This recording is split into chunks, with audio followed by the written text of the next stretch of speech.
বাইরে অনলাইন স্কুলের পক্ষ থেকে প্রিয় ষষ্ঠ শ্রেণীর শিক্ষার্থী বন্ধুরা, তোমাদের সকলের প্রতি রইল আমার আন্তরিক সালাম। আসসালামু আলাইকুম।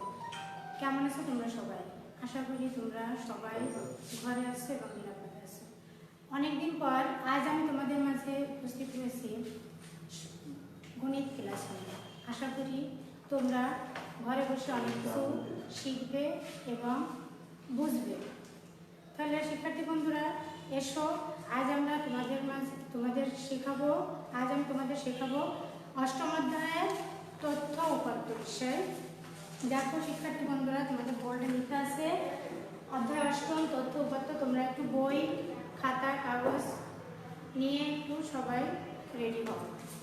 দেখো আমি বোর্ডে একটা জিনিস লিখি, তোমরা একটু সবাই খেয়াল করো।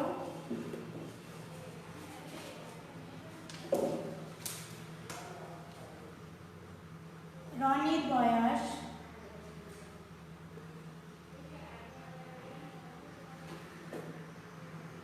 10 বছর।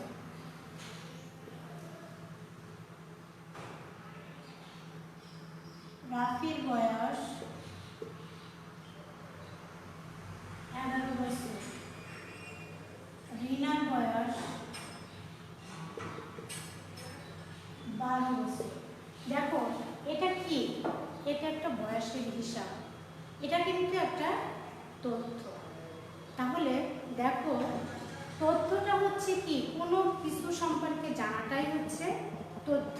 তাহলে আমরা দেখি তথ্যটা কি। কোনো কিছু সম্পর্কে জানার তথ্য, কোনো বিষয় সম্পর্কে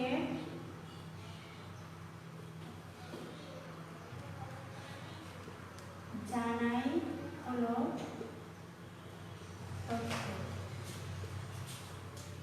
আর সে জানা বিষয়গুলো যখন আমরা সংখ্যার মাধ্যমে প্রকাশ করি তখন সেটা হয় উপাত্ত। তাহলে তথ্য কি? কোনো বিষয় সম্পর্কে জানাটাই হচ্ছে তথ্য। এখানে আমরা জেনেছি যে রনির বয়স সম্পর্কে। ঠিক অনুরূপভাবে যদি আমরা বলি যে তোমরা পিএসসি পরীক্ষা দিয়ে আসছো, ষষ্ঠ শ্রেণীতে পিএসসি পরীক্ষায় তুমি অঙ্কে 90 নম্বর পেয়েছো, বাংলায় 60 নম্বর পেয়েছো। এটা কি? তোমার পরীক্ষার বিষয় সম্পর্কে তোমার নম্বরের ধারণা, আর এটা হচ্ছে বয়স সম্পর্কে ধারণা। তাহলে তথ্যটা কি? যে কোনো বিষয় সম্পর্কে জানাটাই হচ্ছে তথ্য। তো শিক্ষার্থী বন্ধুরা, তথ্য সম্পর্কে জানলাম। এবার আমরা আসি উপাত্তটা কি। দেখো সবাই, উপাত্তটা কি?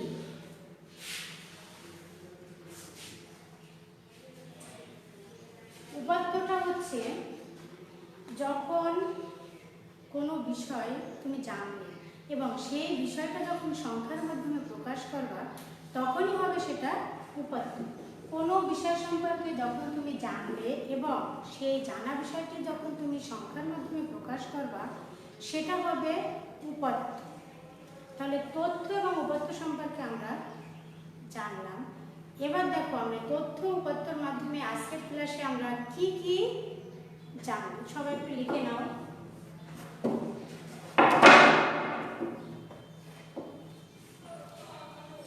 আমরা কোন কোন বিষয় আজকে ক্লাসে জানব?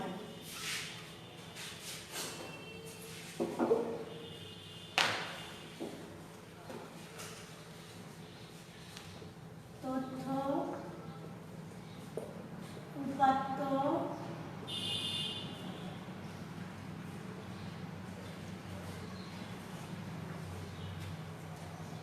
বিন্যস্ত উপাত্ত,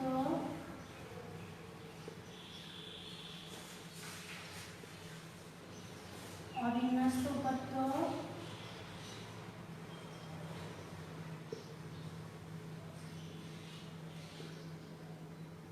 ঊর্ধ্বক্রম,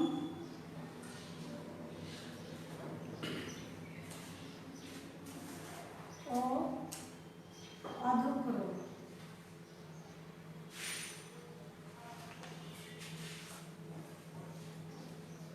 তো শিক্ষার্থী বন্ধুরা, আমরা আজকে ক্লাসে কি কি শিখবো সবাই একটু খেয়াল করো। তথ্য, উপাত্ত, বিন্যস্ত উপাত্ত, অবিন্যস্ত উপাত্ত, ঊর্ধ্বক্রম ও তোমাদের আমি শিখা ফেলেছি যে তথ্যটা কি আর উপাত্তটা। আবার আমি বলছি, সবাই খেয়াল করো, তথ্যটা হচ্ছে কোনো বিষয় সম্পর্কে যখন তুমি কোনো ধারণা পোষণ করবা অথবা জানবা তখন সেটা হচ্ছে তথ্য। এবার গণিতের ভাষায় সেটা তথ্য, আর উপাত্তটা হচ্ছে যখন তোমার জানা বিষয় বা ঘটনাগুলি তুমি যখন সংখ্যার মাধ্যমে প্রকাশ করবা তখন সেটা হবে উপাত্ত। তবে তোমাদের এখানে আরেকটা বিষয় অতি গুরুত্বপূর্ণ, যেমন দেখো উপাত্তর মাঝে যদি বলি ঋণার ওজন 25 কেজি, এটা কি? এটা কিন্তু একটা তথ্য, এটা কিন্তু কখনোই উপাত্ত হবে না। উপাত্ত তখনই হবে যখন সেই সংখ্যাটা একের অধিক হবে। উপাত্ত কিন্তু কখনো একাকি থাকবে না, উপাত্ত থাকবে সবসময় একের অধিক সংখ্যা নিয়ে। যেমন যদি আমি এখানে লিখতাম রিনার ওজন 25 কেজি, সুমনের ওজন 27 কেজি, এরকম আরো অনেক সংখ্যা দিয়ে আমি যদি লিখে যেতাম তখন সেটা হচ্ছে গাণিতিক ভাষায় উপাত্ত। তাহলে কি জানলে তুমি? এটা খুবই গুরুত্বপূর্ণ যে উপাত্ত কিন্তু কখনো একা একই বসে থাকে, উপাত্ত একের অধিক সংখ্যা নিয়ে বসে। তাহলে তথ্য জানলাম, উপাত্ত জানলাম।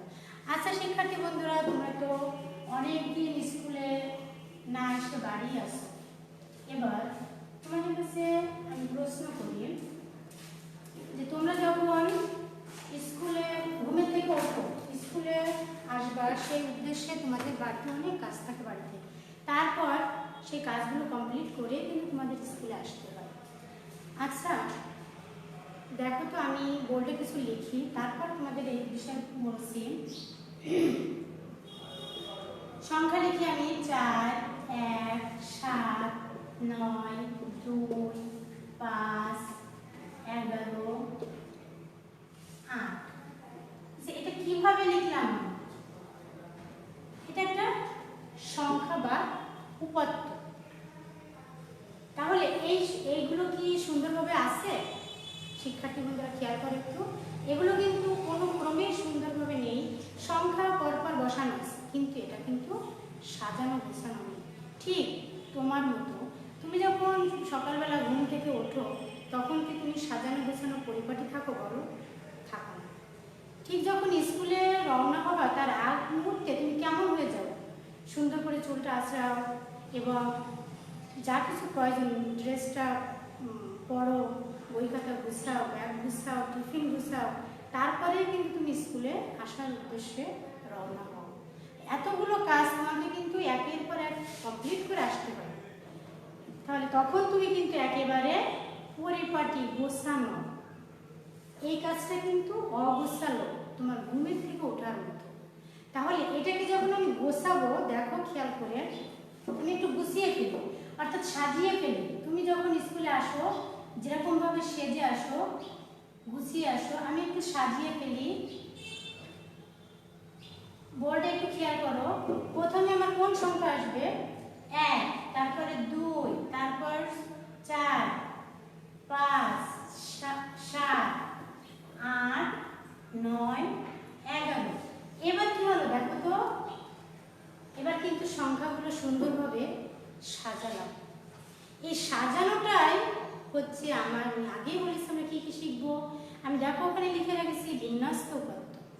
এই সাজানোটা হলো কি, এই যে আমি গুছিয়ে ফেললাম, সাজিয়ে ফেললাম, তুমি যেমন স্কুলে রওনা হও ঠিক তেমনই এটা হচ্ছে বিন্যস্ত উপাত্ত।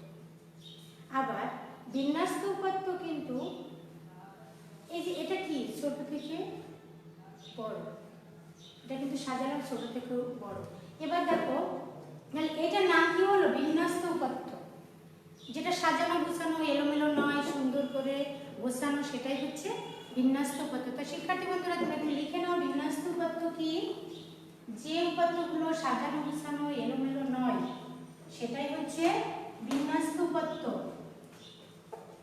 লিখে দিই, তোমরা একটু বোর্ড থেকে লিখে নাও বিন্যস্ত উপাত্ত।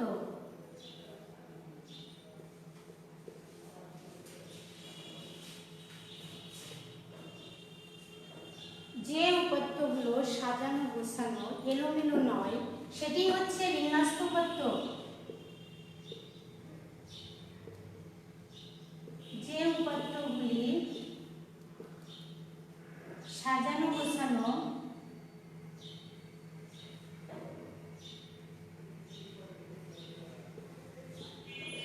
এলোমেলো নয়,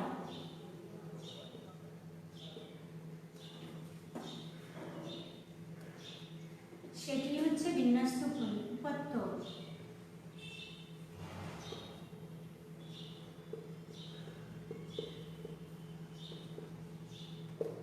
যেমন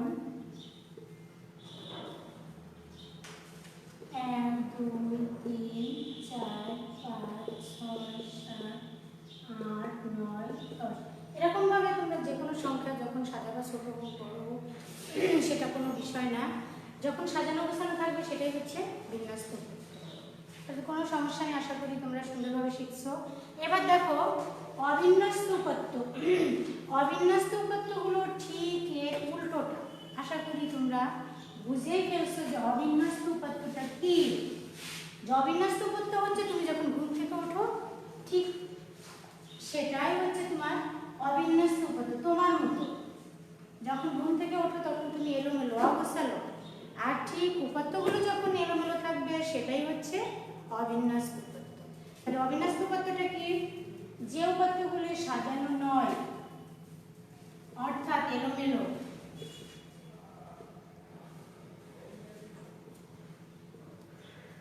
সেটি হচ্ছে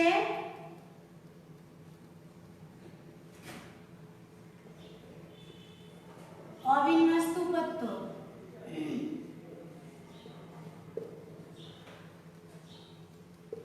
যেমন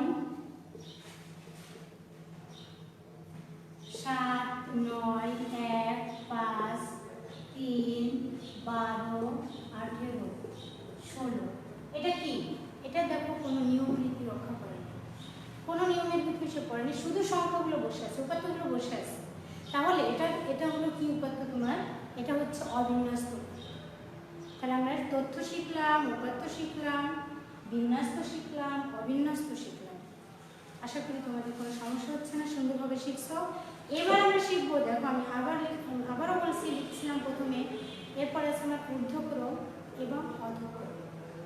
সবাই একটু খেয়াল করো আমি কি বলি, আশা করি তোমরা সুন্দরভাবে শিখবে এবং বুঝবে। আচ্ছা, তুমি যখন প্রথম মায়ের হাত ধরে অথবা বাবার হাত ধরে স্কুলে গেলে তখন তুমি প্রথম কোন ক্লাসে ভর্তি হয়েছিলে? বলতে পারো, মনে আছে? প্রথম ভর্তি হয়েছিলে শিশুতে, তাই না? শিশু শ্রেণীতে তুমি ভর্তি হয়েছিলে। তারপর কোথায় উঠলে? তারপর ক্লাস 1, তারপর 2তে। এইভাবে কিন্তু ধাপে ধাপে তুমি এখন ষষ্ঠ শ্রেণীর শিক্ষার্থী। তুমি কয়টা ক্লাস অতিক্রম করে আসলে? 5টা ক্লাস। তুমি কিন্তু শিশুতে যেই পঞ্চম শ্রেণী ষষ্ঠ শ্রেণীতে এসে ভর্তি হতে পারো, তোমার কিন্তু 5টা ক্লাস অতিক্রম করে ষষ্ঠ শ্রেণীতে এসে ভর্তি হওয়া লাগছে। তাহলে এই যে তুমি যে ধাপগুলো অতিক্রম করলে 1 2 3 4 5, তারপরে তুমি এখন ষষ্ঠ শ্রেণীতে। তাহলে এই যে তুমি যে ধাপগুলো অতিক্রম করছো, একটার পর একটা তুমি যে চলে আসছো, এটা কি ছোট থেকে বড়র দিকে আসছো। তুমি কিন্তু এক লাফে ষষ্ঠ শ্রেণীতে অধ্যয়ন করছো। তাহলে এই যে ধাপগুলো তুমি অতিক্রম করে আসলে একের পর এক, এটাই হচ্ছে ছোট থেকে বড়র দিকে আসা, এবং এটার নামই হচ্ছে ঊর্ধ্বক্রম। তাহলে দেখো ঊর্ধ্বক্রম কি?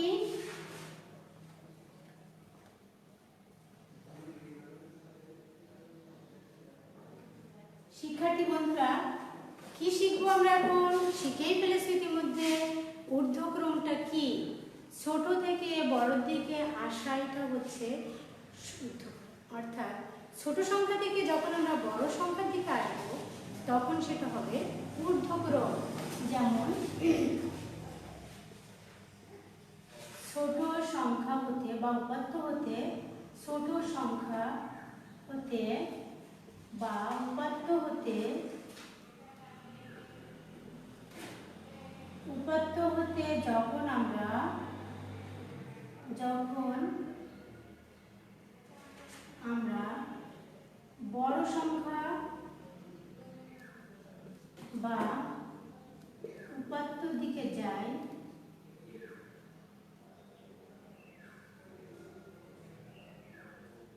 বা উপাত্তের দিকে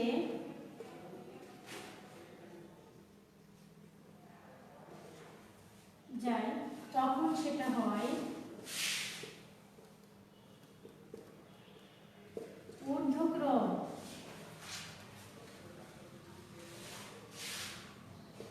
যেমন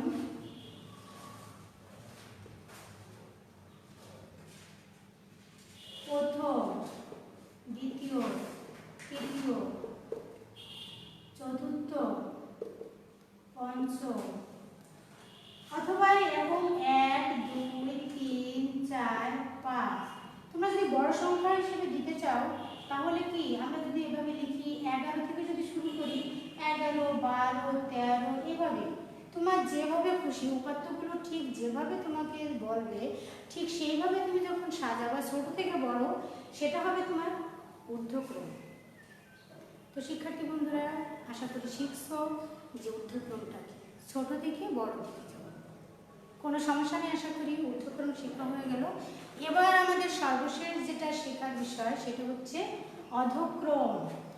ঠিক বিন্যস্ত পত্র এবং অবিন্যস্ত পত্র যেমন তোমরা শিখেছো এটাও ঠিক সেরকম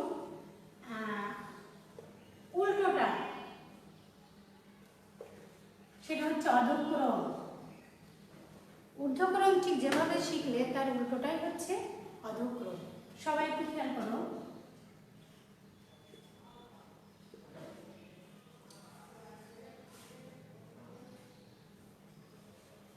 আবারও একটু তোমাদের বুঝাই আমি, খেয়াল করো আমার দিকে, আশা করি শিখবে।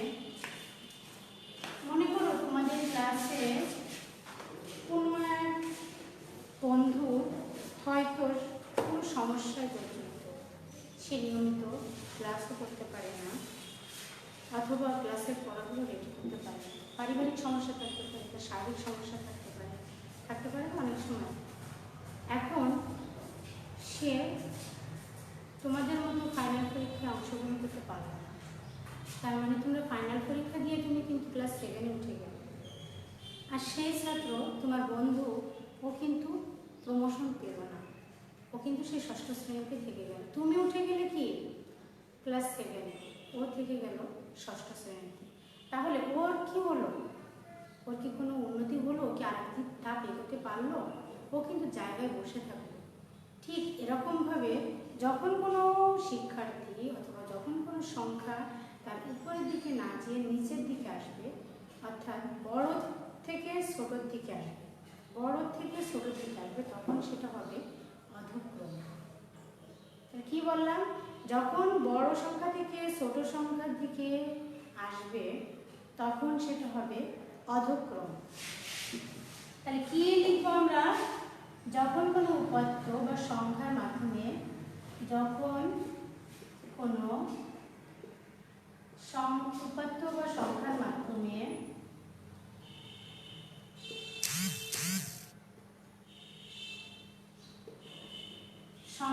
মাধ্যমে বড় হতে ছোট দিকে আসা হয়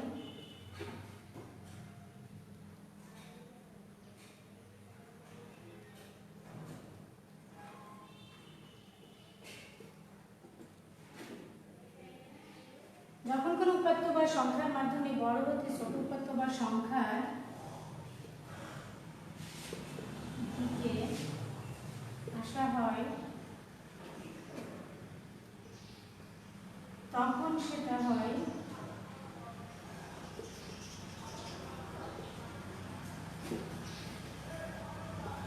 অধক্রম।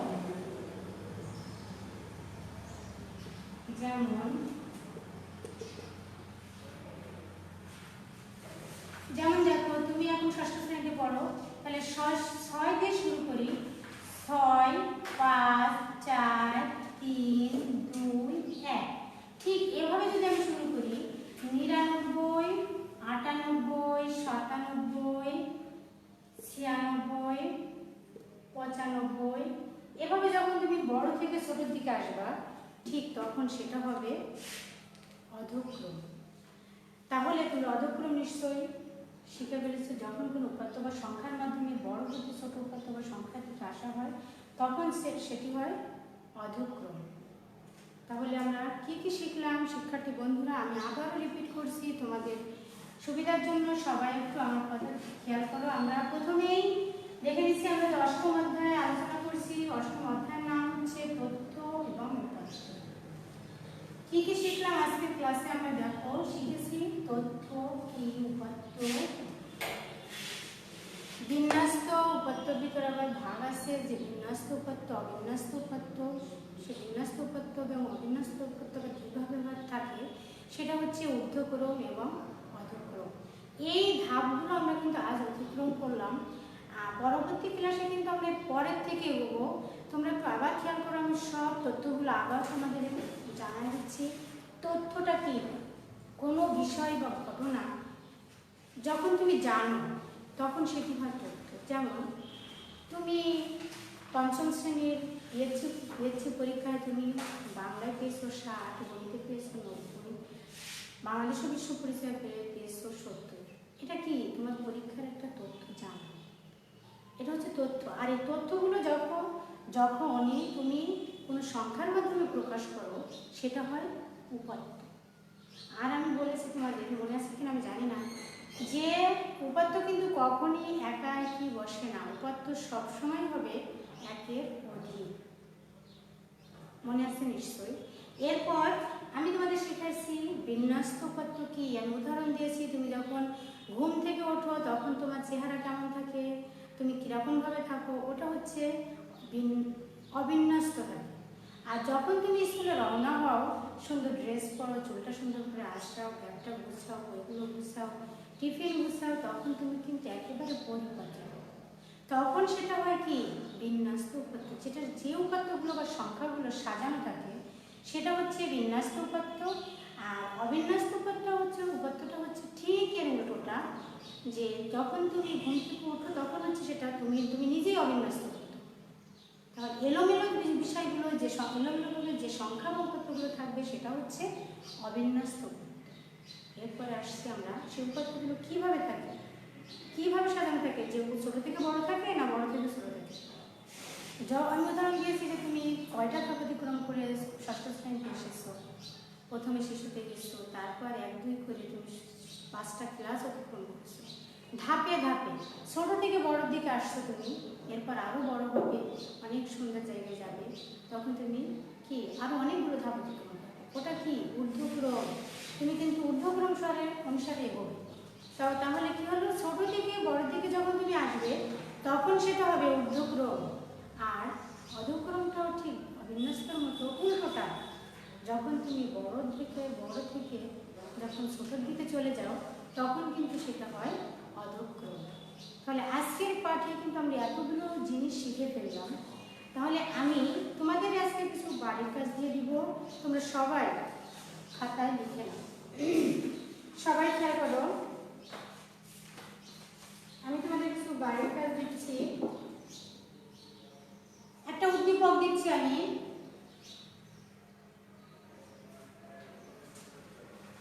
50, 40, 45, 47,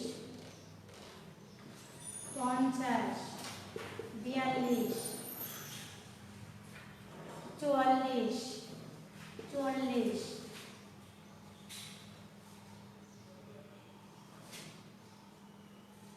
55। আচ্ছা, এই পর্যন্তই থাক। দেখো এই পদ্ধতির ভিতরে এবার তোমাদের আমি কিছু কাজ দিচ্ছি। দেখো কি দিচ্ছি, সৃজনশীল প্রশ্ন দিচ্ছি। তথ্য কি? খ নম্বর, উদ্দীপকে উপাত্তগুলো কি? উদ্দীপকে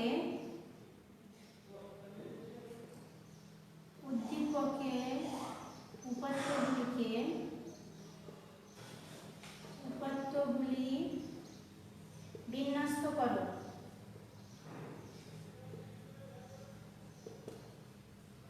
গ নম্বর,